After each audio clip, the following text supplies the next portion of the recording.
WHO has been assessing this outbreak around the clock, and we're deeply concerned both by the alarming levels of spread and severity and by the alarming levels of inaction. We have therefore made the assessment that COVID-19 can be characterized as a pandemic. Hai, Assalamualaikum. Yang dihormati, Misyari Pensyarah Intervensi Komuniti dan Organisasi di Universiti Utara Malaysia, dan yang dikasihi kepada semua penonton yang menonton video ini. Saya Wan Zaini Atika binti Wan Muhammad Sawawi 263485, pelajar ijazah sarjana muda pengurusan kerja sosial di Universiti Utara Malaysia. Video kali ini, saya akan membincangkan mengenai masalah dan tekanan yang dihadapi oleh pelajar dan frontliner ketika pandemik COVID-19 ini. Coronavirus adalah sejenis virus yang boleh menyebabkan jangkitan saluran pernafasan.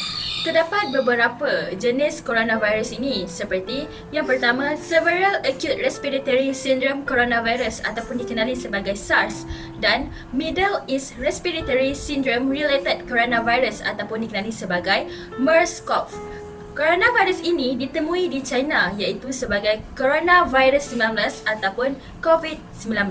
Jangkitan coronavirus ini boleh menyebabkan spektrum gejala daripada selsema biasa kepada radang paru-paru yang teruk. Apa pula pandemik? Istilah pandemik merujuk kepada wabak yang menyerang dalam skop yang lebih besar dan tidak terhad kepada sesuatu komuniti ataupun daerah semata-mata. Wabak ini akan mengancam kawasan yang lebih luas seperti sebuah negeri, negara, benua atau mungkin juga seluruh dunia jika dibiarkan melarat. Pandemik bermula daripada penularan wabak di peringkat epidemik yang merebak secara meluas sehingga tidak dapat dan mampu membunuh orang dalam masa yang singkat.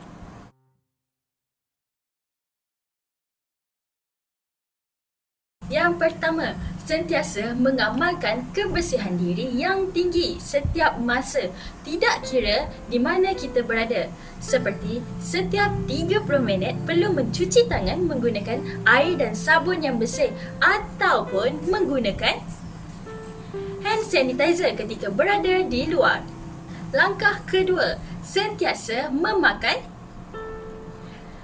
penutup mulut dan hidung ketika berada di luar rumah.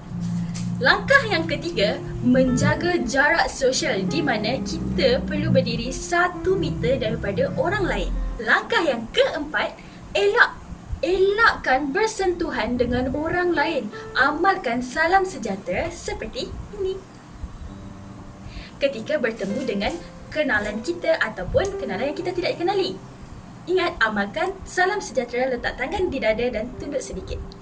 Langkah kelima, iaitu yang terakhir, elakkan daripada mengunjungi tempat-tempat tumpuan ramai seperti pasar, bazar, shopping mall dan sebagainya untuk memutuskan penularan COVID-19.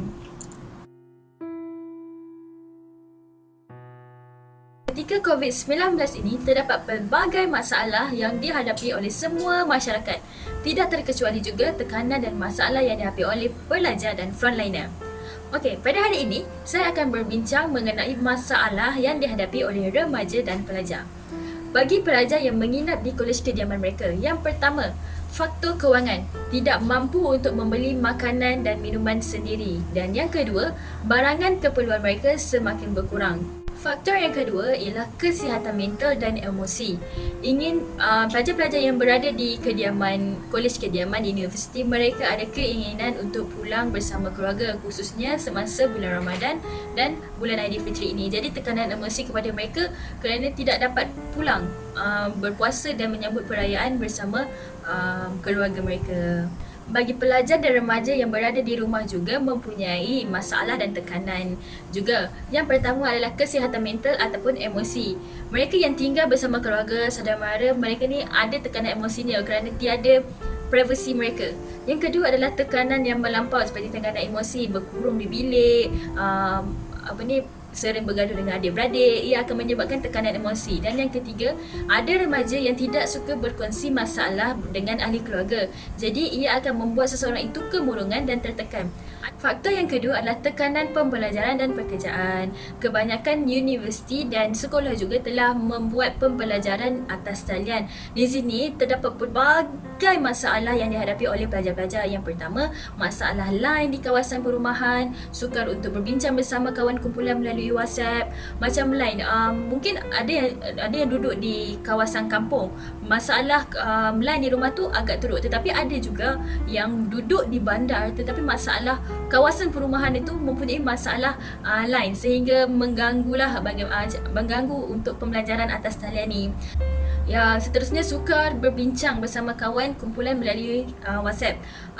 Ada yang perlu membuat tugasan berkumpulan dan perlukan perbincangan. Ia agak sukar kerana tidak berjumpa dengan depan-depan ataupun face to face untuk berbincang. Jadi penggunaan aplikasi WhatsApp ini juga amat sukarlah untuk mereka berbincang. Selain itu, penerangan yang disampaikan oleh pensyarah tidak dapat difahami dengan sepenuhnya oleh pelajar. Dia juga yang cuba dengar dan cuba fahami tetapi tidak dapat tidak mendapat fahaman 100% seperti di dalam kelas. Jika di dalam kelas mungkin mudah untuk bertanya soalan, tetapi bila di ketika online kelas ni dia sukar untuk menanyakan soalan seperti yang saya katakan tadi sebentar tadilah, gangguan line di kawasan rumah tu sehingga dia tidak dapat faham 100%. Yang ketiga pula, tekanan dengan berat badan sendiri. Okey, ketika PKP ini berlangsung, semua perlu kekal di rumah. Jadi, apa yang perlu dibuat di rumah kebanyakan remaja? Makan, tidur, sehinggalah berat badan meningkat. Jadi, perkara ini juga boleh membuat berlaku tekananlah kepada remaja, terutamanya remaja perempuan, terutama sebelum raya. Baju tak muat, pipi makin besar, badan semakin membesar. Jadi perkara ini juga boleh menimbulkan tekanan kepada diri remaja, terutama remaja perempuan lah. Ada juga yang keluarkan statement di media sosial seperti Twitter, Facebook, bagaimana untuk bersenam kalau tidak dapat keluar ketika PKP ni. Okay, perkara ini telah dijawab oleh Perdana Menteri kita, bagaimana untuk mengatasi masalah ni. Untuk keluar bersenam di luar tidaklah ada masalah seperti berjoging. Perlukan senaman yang tidak perlu dalam kelompok yang ramai dan tidak perlu bersentuhan seperti jogging. Kita perlu jogging seorang-seorang, tiada masalah, tidak ada halangan untuk bersenam. Mungkin ada yang perempuan malu untuk keluar. Jika berada di dalam rumah juga tiada masalah dan tiada halangan untuk bersenam di rumah. Antaranya boleh buat bumping, boleh buat sit up, benda-benda yang indoor yang boleh buat di dalam bilik. Ketika main handphone pun boleh buat.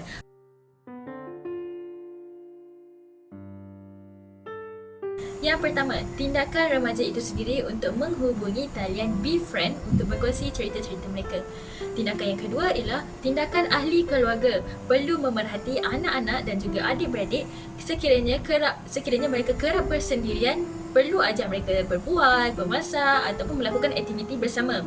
Dan tindakan yang ketiga adalah tindakan NGO ataupun pekerja sosial juga amat penting. Klien yang pernah ada masalah kemurungan perlulah kerap bertanyakan khabar kerana kemurungan ini boleh kembali semula jika tidak dikawal.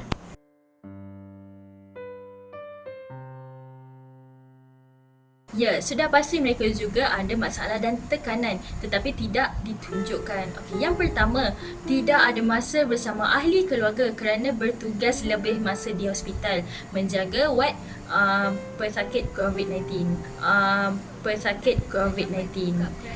Yang kedua, penat yang tidak dapat diungkap kerana perlu sentiasa memerhati adakah frontliner pakaian yang mempunyai masalah dan tekanan? Ya, sudah pasti mereka juga ada masalah dan tekanan tetapi tidak ditunjukkan. Yang pertama, jika ingin tidak ada masa bersama ahli sehingga habis waktu bertugas lebih masa mereka juga perlu tahan perut daripada makan dan minum kerana mereka tidak boleh makan dan minum ketika bertugas. Dan yang terakhir, ada juga yang tertekan dengan tidak dapat cuti seperti cuti di Aidilfitri, cuti di awal Ramadan sehingga menjejaskan emosi anak-anak dan keluarga. Beberapa hari lepas, saya berkesempatan untuk menjumpa salah seorang frontliner di Hospital Port Dickson dan saya telah menjalankan sedikit temu ramah bersama frontliner itu berkaitan dengan masalah dan tekanan yang dihadapi olehnya atau dihadapi olehnya dan rakan-rakan frontliner yang lain. Tapi saya hanya dapat rekod sekejap saja kerana ketika saya menemu ramah dalam 4 minit, pesakit coronavirus telah tiba untuk masuk ke ward tersebut. Jadi ada beberapa sahajalah info yang sempat saya rakam bersama frontliner. Saya Mana Zainal Atika, daripada UM, jurusan Media Sosial. Mungkin saya tanya nama penuh Puan. Saya nama Sadia binti Kamarudin, KP lah, duty kedua. Sebelum ni bekerja dekat ICU, so kita diminjamkan tugas dekat Wak Sari sini lah. Dah berapa lama berkhidmat sebagai jururawat? Saya dah bekerja kat sini selama 18 tahun. 18 tahun. Macam jadi frontliner ni sukarela ataupun dipilih? Frontliner untuk Wak Sari ni, kita dipilih lah. Tapi dah tanggungjawab kita tu, kita kena reda lah. Kita ikut giliran kan, itu kita bekerja lah. Dah berapa lama? Jadi pada mula-mula kena Tak, akak masuk start 15 hari bulan. 15 hari bulan 5 ni lah. baru So baru seminggu lebih. apa perasaan jadi frontliner ni? Yelah tadi kata dedah dengan virus. Baiklah, mula-mula tu macam kita takut lah. Tapi kawasan kita ni nak katakan grey area, so kita tak rasa tu kurang sikit lah. Tak adalah macam kalau macam dekat Semua Puluh tu kita rasa risau juga sebab staff pun boleh kena kan. So kat sini kita rasa tu, tapi kita perlu jugalah protect diri kita. Walaupun kadang patient dekat sini okey, kita kena protect diri kita jugalah. Tapi dia ni jadi tempat pusat kuarantin ke macam mana? Dia bukan dia untuk suspek sahaja, suspek sari lah. Yang kalau ada kuarantin tu kalau positif biasa dekat Rembau. Yang positif dekat Rembau. Jadi positif sini akan hantar ke Rembau lah. Positif kita akan hantar ke Rembau lah. Yang ni just macam suspek yang ada gejala-gejala macam COVID lah. So dia akan letak di sini tunggu keputusan sampai sakit sampai. Satu lagi, ada berlaku macam mesti akan ada tekanan emosi kan, tak boleh balik macam mana tu. Tekanan emosi kita orang kat sini kita stres panas, tak boleh makan minum. Kalau makan minum kita orang buka, so membazir. Itu je lah.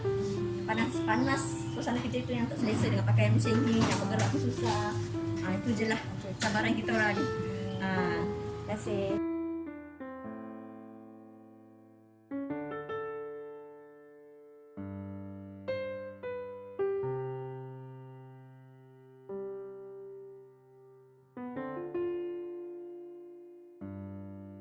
Oleh itu, kita perlulah patuhi Perintah Kawalan Pergerakan PKP ataupun PKPB untuk putuskan penularan COVID-19 ini. Kekalah di rumah, bersama-sama kita selamatkan nyawa dan hentikan penyebaran ini. Perlulah jaga diri ketika berada di rumah, rapatkan hubungan dengan keluarga. Jika ada masalah, hubungi talian BeFriends ataupun pekerja sosial atau kaunselor untuk berkongsi masalah anda. Jangan bahayakan diri anda. Terima kasih rakyat Malaysia, terima kasih frontliner. #StayAtHome, #kita jaga kita. Bye.